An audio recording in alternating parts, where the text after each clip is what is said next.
minute for lunch. I'm a full-blown meal. Now this ain't no brunch. Pleasure to carry, not your good dairy. Work hard to provide one day at a time. Oh, you didn't know? White women rap. We can hold our own. Well, welcome to 2021. And I was just going through my closet, found my old Teen Mom OG bag, official MTV. And I thought I'd pull out a few memories since, it is the new year. Looking backwards to go forward and to make a big difference.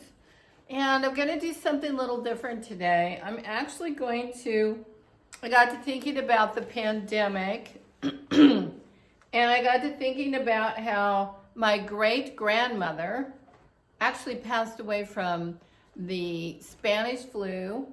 And I'm going to go visit her grave. She had just recently moved here from Copenhagen with her husband and 6 children. And she left all of those little kids when she went to be with God from all of the pandemic that was spreading throughout the United States and the world, just kind of like what's going on right now. So it's a scary time. And I'm going to go visit her grave, and I'm going to remember her. And I will take you on that journey. And, you kind of forget how hard it is in this life until you're faced with moments like this pandemic. And then you start thinking about things that your family members have gone through, your ancestors. And several people in our family have had COVID-19. So it's a very scary thing. I understand the one coming now in this next wave, these variants is even more contagious, can be up to 60-70% more contagious. So it's really kind of frightening. So I thought I would bring some things out to help us laugh and help us think about something a little bit funnier. So these are some of the things from behind the scenes or in episodes that you've seen from Teen Mom OG. Here's some of the Teen Mom OG glasses. I love these. These are like one of my personal favorites. And then one of the outstanding coffee cups that we had while we were on with Dr. Drew. So we would have had these in New York City and when we went on with the Dr. Drew checkup. And one of the most exciting things was, and where this baby rattle came from, was when we shot in 2017, I believe it was. It was my birthday. I was turning 60, the big 60. And we were all filming Teen Mom 2 with Janelle and that Teen Mom 2 cast, right? And then the Teen Mom OG cast. We were all there, all together, all in the same room. And no surprise, David Eason couldn't behave himself. So that ended that party pretty quickly. Anyway, I wanted to bring out this was when I was living in Seattle and we filmed there. We did some episodes where Farrah actually was, steering a beautiful sailboat and introduced her to some of my friends in Seattle. And then this is one of my all-time favorite photos that I got from, the Teen Mom cast. And of course, it's the original Teen Mom OG girls. So all of them have just grown up so much, changed so much since then. It's just almost hard to believe. But I think all of them have moved on quite a bit in life, and so the changes are pretty dramatic. I guess the big thing that I love to collect are some of these little ducks. So this little duck is the kind that you wind up and does this kind of thing. So when we sit in the green room and we're waiting for our shot to go on stage, like in New York or LA when we're filming, boom. They give us little toys to play with, and this is one of them. This was one of the most popular that we ever had. One of my personal favorites.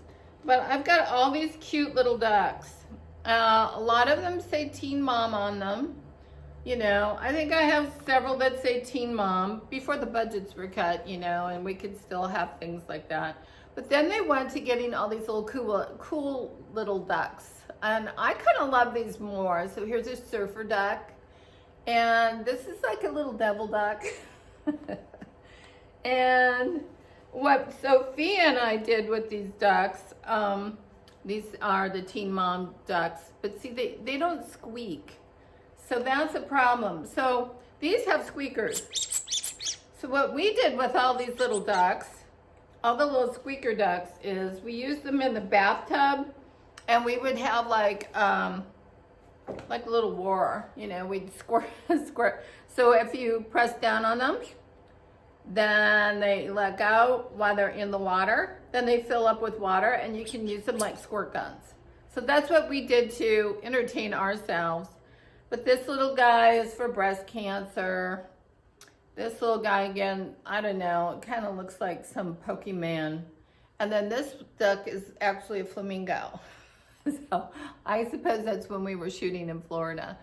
Anyway, I'm excited to take you on a little journey with me. We're also going to, during this new series, I had a lot of people request that I do a little, I guess, makeshift tour. So I'm going to show you, I'm going to take you actually to our guest house.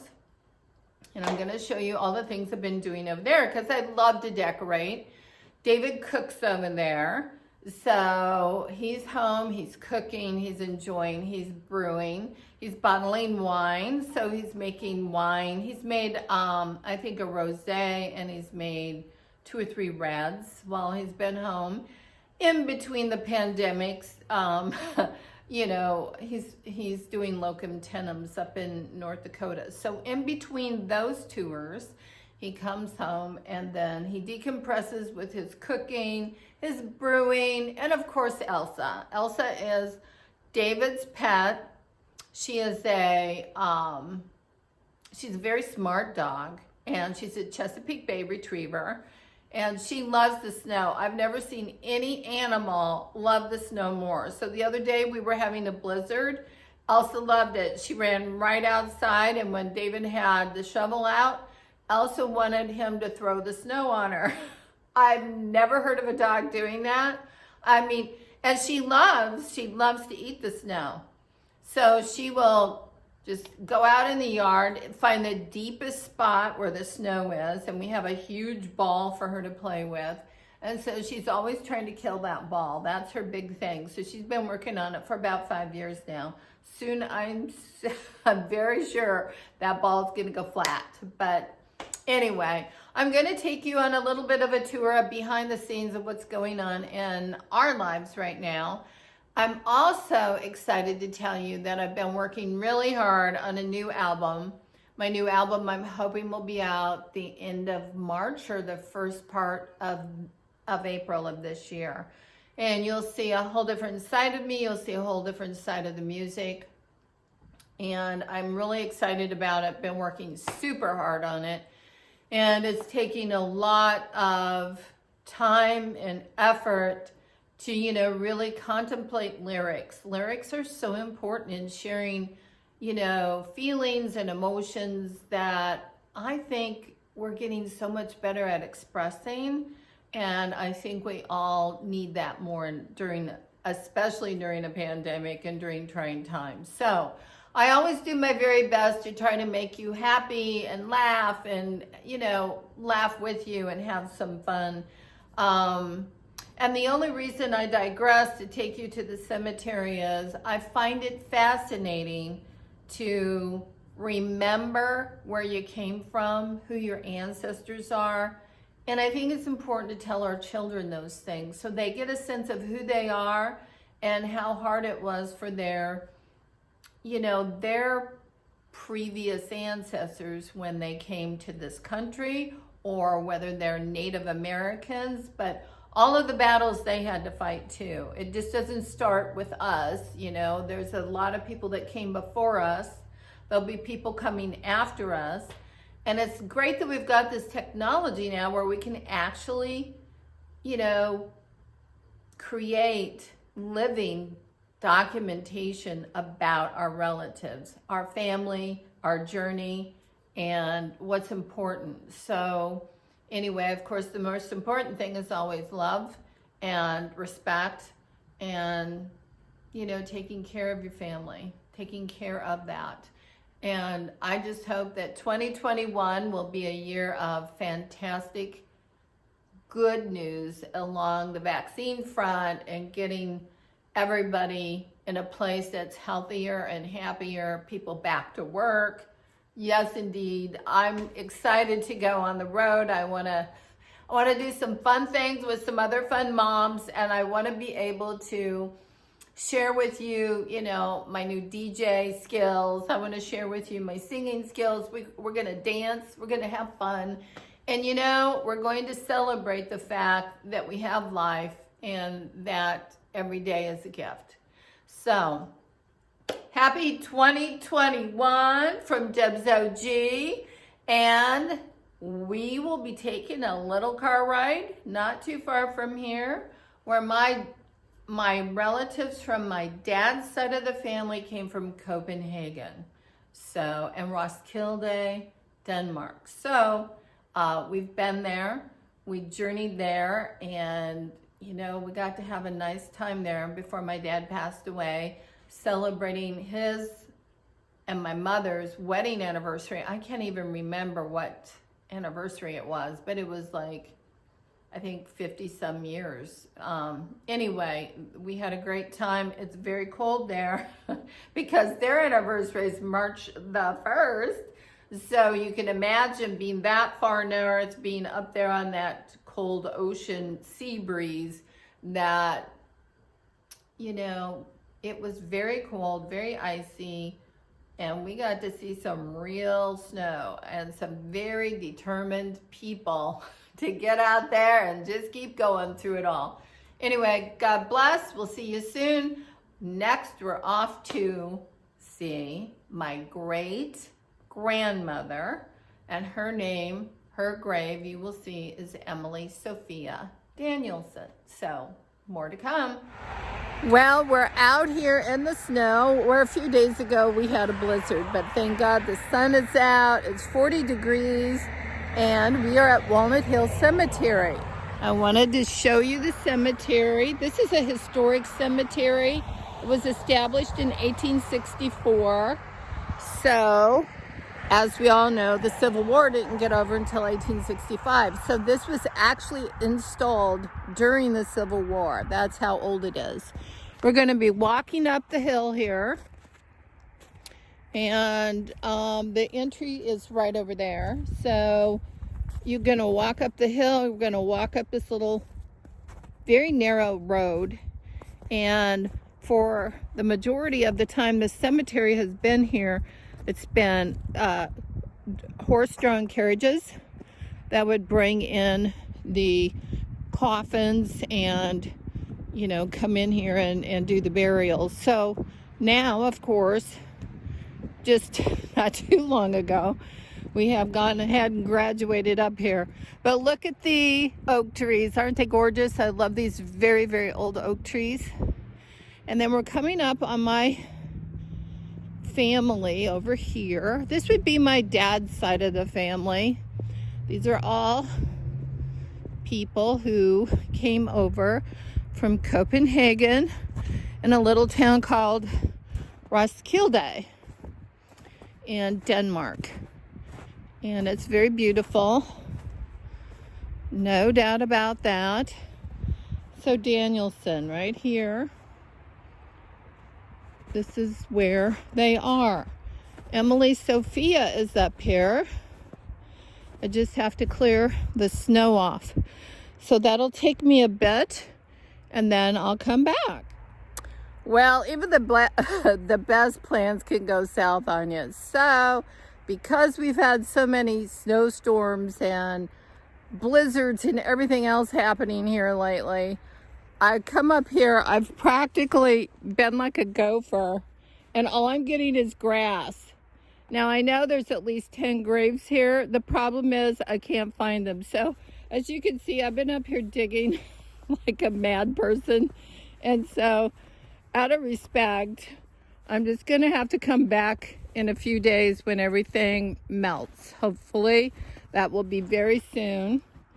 And I love the encryption on the family, gravestone here. And it says, I am the resurrection and the life, that he... Oh, here we go. I am the resurrection and the life. He that believeth in me, though he were dead, yet shall he live. So I think that's comforting words and good to know. And that someday, even though you've lost somebody that you love in your family, or your friend, or a spouse, or somebody who's just really super close to you, you'll see them again. It'll be a rejoicing and I don't know, probably no words for it kind of moment. But it's a beautiful cemetery. It's very historic. There's a lot of very prominent people up here, but back in the day when this was done, the poorer people were down here at the bottom. So this is where my family is. And then the people that had wealth would be up on the very top, up in the hill, the highest part of the cemetery. So it's too bad they have the spot with the view, because they obviously can't see anything. But back in the Victorian day, my grandmother, who used to bring me up here, we'd come up here and get pine cones in the wintertime, and then we'd do, crafts and so forth. But she said that back in that day, the Victorians would also come up, have a picnic. They would make a family event of it, and they'd come up and just enjoy the beautiful scenery. So now we have a lot of deer up here, a lot of turkeys up here, the two-footed kind of fly. And it's just a very peaceful, serene place. So we'll come back another day, but this is where the family is. And I'm really excited to see Emily Sophia's grave again. Every now and then I come up and just remember how hard these people worked, how much they sacrificed, and how brave they were to make that journey on a ship to come over here to this country to start a whole new life. Welcome back. We're over here at our guest house. So we live across the street, and then our guest house is here. And you would have seen this on Teen Mom OG.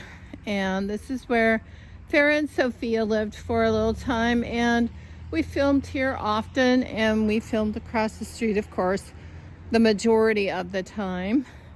But we've been decorating and doing all kinds of work, and I just really have had a good time with the landscaping. Just put in a new brick sidewalk and a hitching post. You can put the dog on there. We don't have any horses. But you can see, got lots of work to do here. The sidewalk's all broken up, and so hopefully in the spring we're going to take that pile of bricks back there, and it's going to become the sidewalk and the patio. And this is David's Brewing. So these are things that he's bottled up. Now those jars are being cleansed. So some point today he brewed up a lot of beer, or excuse me, bottled up a lot of beer that he brewed over usually it sits in there maybe 4 to 6 months, and then he goes ahead and bottles it up. He makes all kinds of historic beers, IPAs, but my favorite are the Belgians, the quads, the duples, the triples, those guys, the high caloric ones. It tastes marvelous. So anyway, we're gonna go in here, and I'm gonna show you some of the things that we've been working on. And hopefully David's cooking supper tonight.